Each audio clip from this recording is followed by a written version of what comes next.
Hello.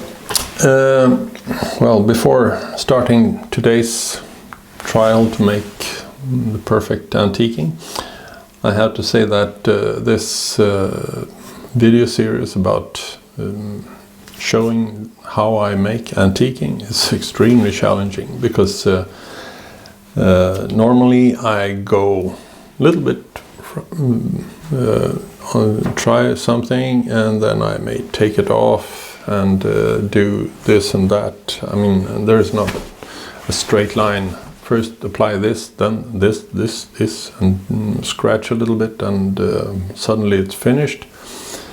It's a lot about going back and forth, and sometimes I just give up. I see that this path is not leading anywhere, so I have to just take it off, and by stripping it with a stripper and alcohol, try to get as deep into the wood as possible.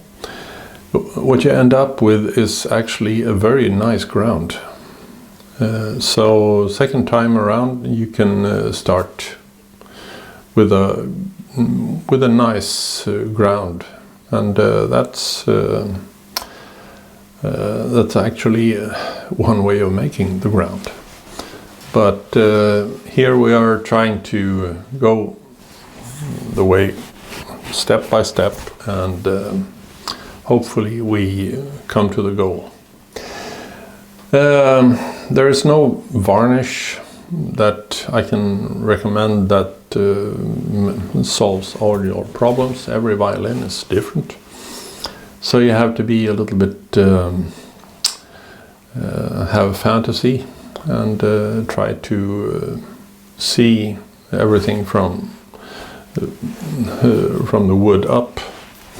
Don't start too early with dark varnishes, because like some people try to dye the wood very dark, because that couldn't be bad, no? I did that, and I have some violins I regret doing it on, but when you see like this one, the Koshansky,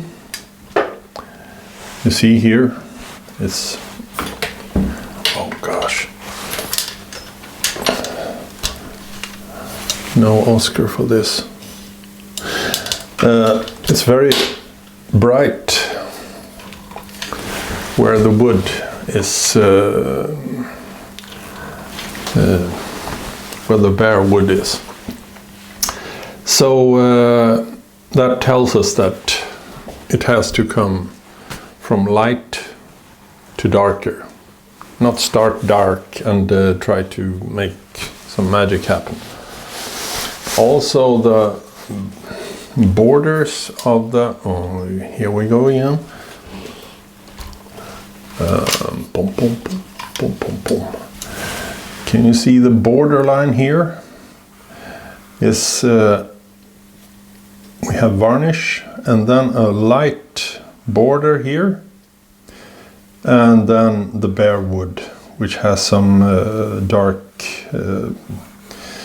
things in the pores. But this light borderline here, it protects the wood under, so no dirt like here has come into the wood, and the color varnish is gone. So in order to make a thing like that, you have to have a very light varnish underneath. And I think, looking at this violin we're about to make, I think I was too dark in the ground actually, but try to live with that. Oh, I long for a photographer helping me. So, what to do today? Well, now we have the violin like this, and obviously it's not as dark red as our goal is on this violin. So we try to add some more colors today. Oh, boom, boom, boom, boom.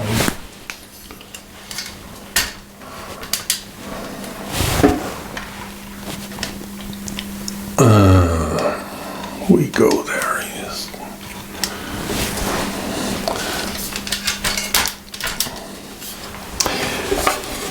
And for that we have to mix something, and well, first I have sandpapered the whole violin to get even attachment with the varnish. Then I tried out the color, and this violin is like, well, you hate me for this, but this is actually, it's not like cherry red, it's more like a brown, a little bit purple red. So for that I brought my two jars. This one is madder purple and this one is madder orange. I got this from a friend, Michael Super, who takes a great interest in making varnishes. He's not available for you, I'm afraid. He's a doctor, so he has a serious business. But somewhere, or in a tube with pigments, you can add some purple. I think the purple is very important in this case. And we try a little bit. I took a little bit purple, maybe double madder orange, and then we try it on like this, and I think it's pretty good. It's about here we want to be. So this is our goal color for today. There will be more colors added.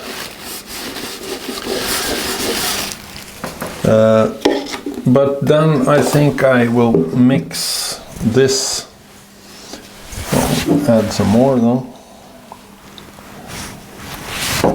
This is the orange. See, the orange is like that. And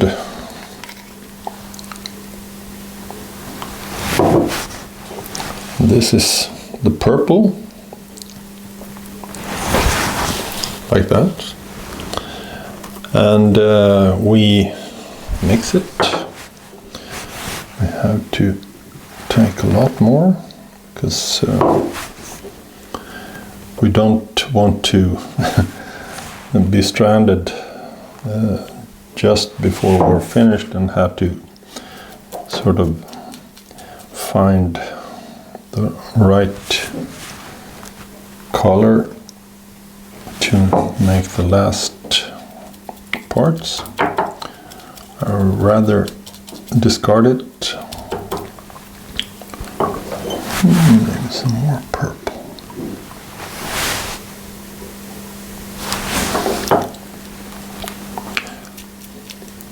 Like that. And then we mix some varnish, clear varnish, into this also.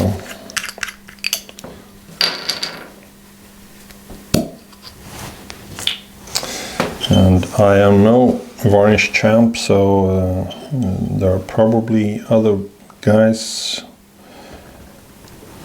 that can add some wisdom into the varnish secrets, but this goes for me.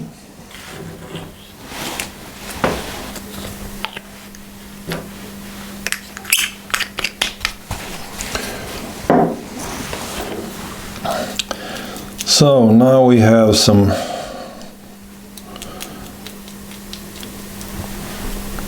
purple red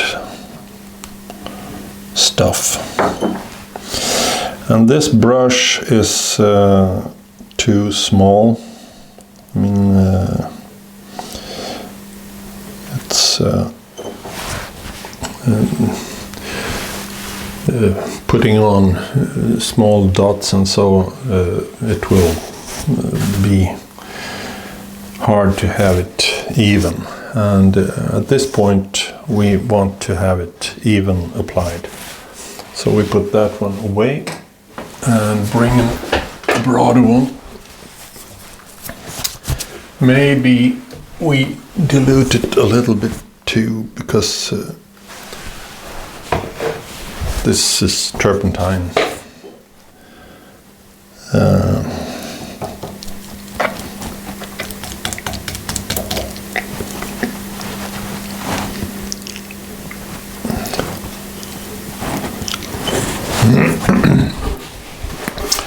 So let's start. And the ribs. See if, well, you can see the ribs are pretty fully varnished all over. I showed you before, but yeah. So we go on. What do you say? Maybe some more purple, actually.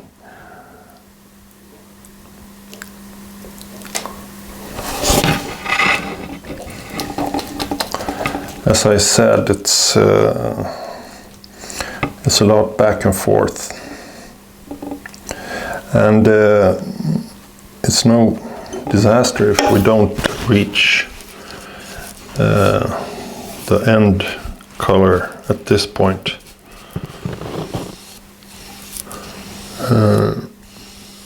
As I said before, it's better to apply many layers, and then you're in a better control of what's happening.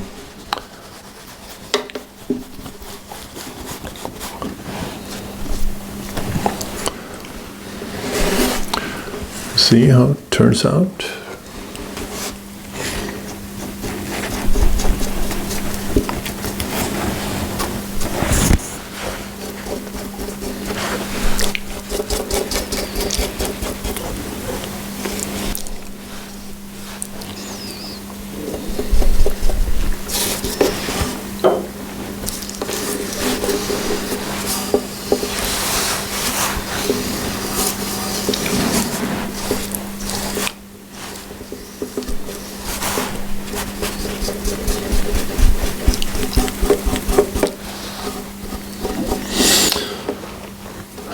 And it has to be said that when you varnish something, there are things to be aware of. First, the light can fool you really good with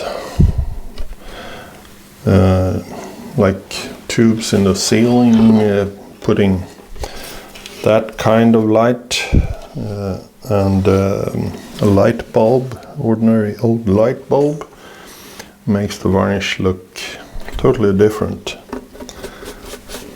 And after applying it, it also changes, and in time red almost always goes into brownish. So sometimes you can do your very best and hope for that the end result in 10 years will look good to you. So now we go to the top, and the top is, well, the lower part here. I don't see the point in varnishing that too hard, not up here either, but otherwise it's pretty, we go hard on it.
Boom, boom, boom, boom.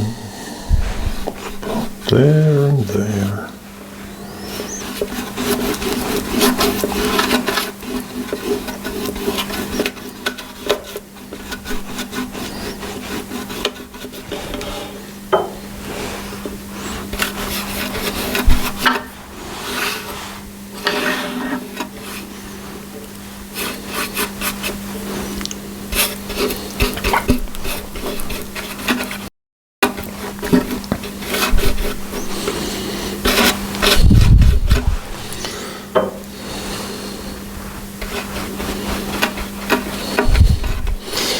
And then I have to say every now and then that the purpose of this video series is not to make a violin making school on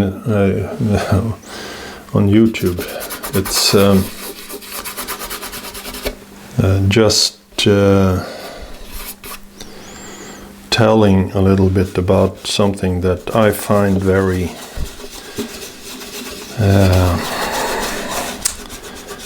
a good way of making, which I haven't seen explained anywhere or heard. And I know that for a fact, because a lot of things I discovered myself. But I wanted to share it so people could, well, either just look at it and discard it, or learn from it and maybe develop their own theories out of it. This is a white area. It's unknown ground. And if someone out there has tried it and well, understands and have other theories in this field, I'm all ears. It's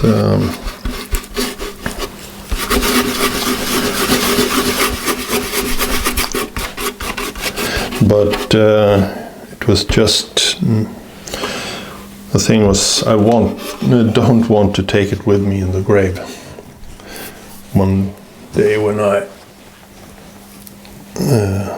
will play a harp. So that's the reason I do these videos. I get requests sometimes about what can't you show, and how this and that is done, but there are excellent books and schools and like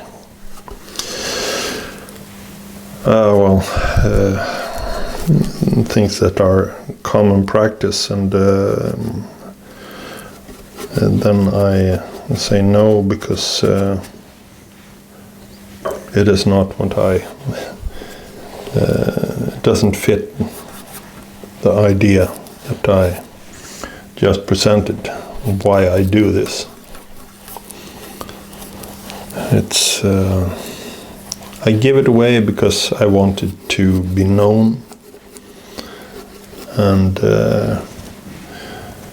I know there are people claiming they found Strad's secret. It happens all the time, and good for them, but I don't claim this is Strad's secret, but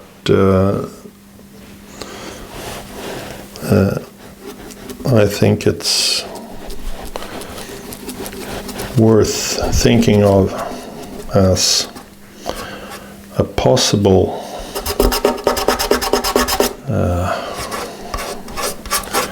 explanation to a lot of things that have been in the dark, like how the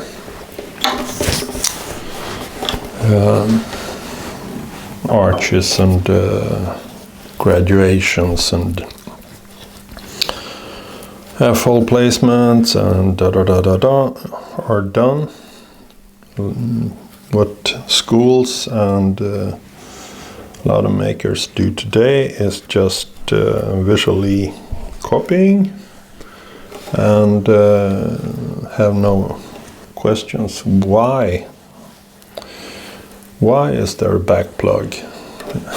Why is even though very, very good violins, if one thickness graduation was the answer, how come there are so different thicknesses and unsymmetrical and everything wrong, but still they sound like wow? So there has to be some something that explains it, why it is different in that way. But I haven't heard any good explanations on that. So, but this method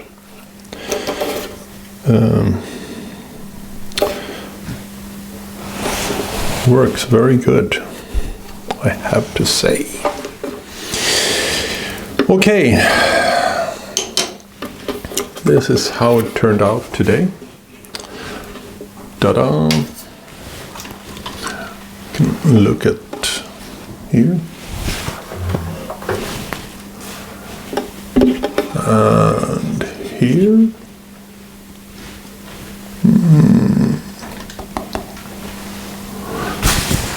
We start getting there.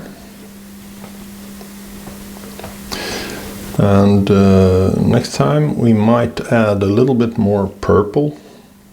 I yap about this purple, but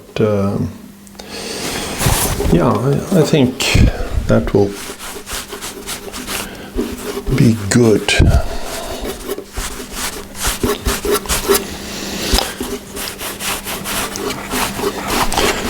And after finding that color, the fun things start. But that's for that. Bye bye.